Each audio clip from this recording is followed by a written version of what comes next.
Hey, let's talk about something a lot of people feel, but don't always say out loud.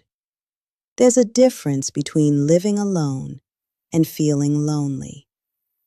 Living alone can be peaceful, it can be healing, it can even be empowering. But loneliness? Loneliness feels different. It's that quiet ache when there's no one to share a moment with. It's eating a meal in silence, not because you want to, but because there's no one to call. It's going days, sometimes weeks, without meaningful conversation. And the truth is, you can feel lonely even in a room full of people. Let's get honest for a second. When does solitude turn into isolation? Here are some signs you don't want to ignore. You stop reaching out, even to people you care about. You feel emotionally numb or disconnected. Small tasks feel heavier than they should. You spend most of your time alone, not by choice, but by habit. You start thinking, no one really understands me anyway. And if we go a step further, loneliness can quietly slide into something deeper, like depression.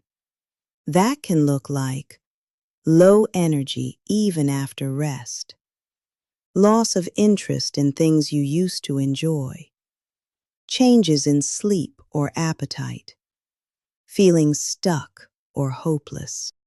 This isn't just emotional, it's physical too.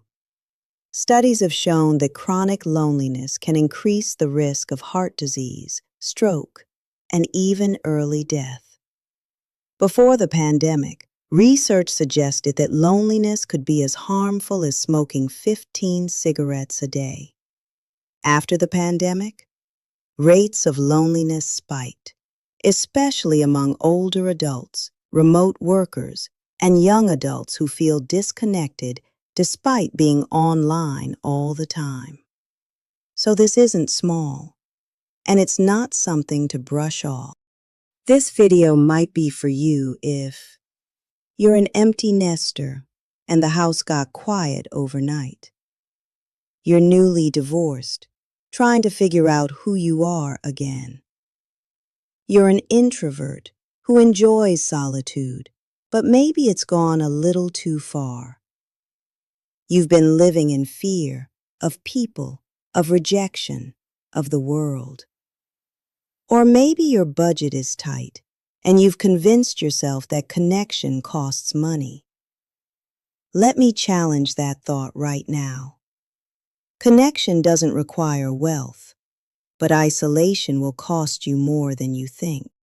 Now here's the part I really want you to hear.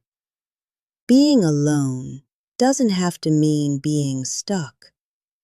There are things you can do, starting today, to reconnect with yourself and with others. Solo activities. Rebuild your inner world. Spend time in nature. Walk, sit, breathe. Read something that stretches your thinking. Start a journal, not to complain, but to understand yourself.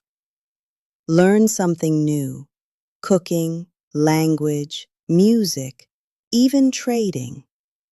Create, paint, write, record videos, build something. Because time is a priceless commodity. And if you're spending it, you might as well invest it into something that grows you. Social activities. Rebuild connection. Now let's talk about people, because we need people. Start simple. Sit at a cafe instead of staying home. Join a small group, church, book club, walking group. Volunteer. Helping others is one of the fastest ways out of isolation. Take a class, online or in person. Call someone instead of texting. And here's the part people don't like hearing. You may have to go first. You may have to initiate. You may have to risk a little discomfort. But that's where connection lives. We weren't designed to do life completely alone, not just for survival, but for meaning. Connection builds perspective.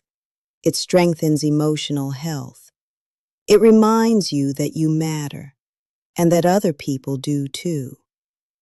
And on a bigger level, a disconnected society becomes a weaker one.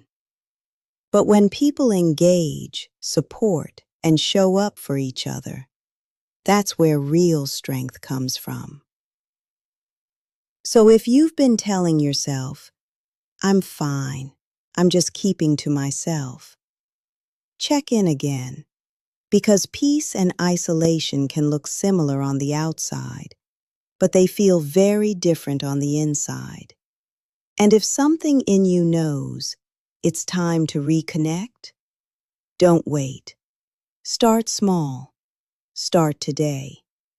You don't have to do everything, but you do have to do something.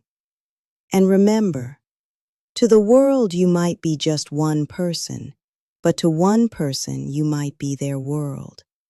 Go out today and meet the world. With love and light, Gabby.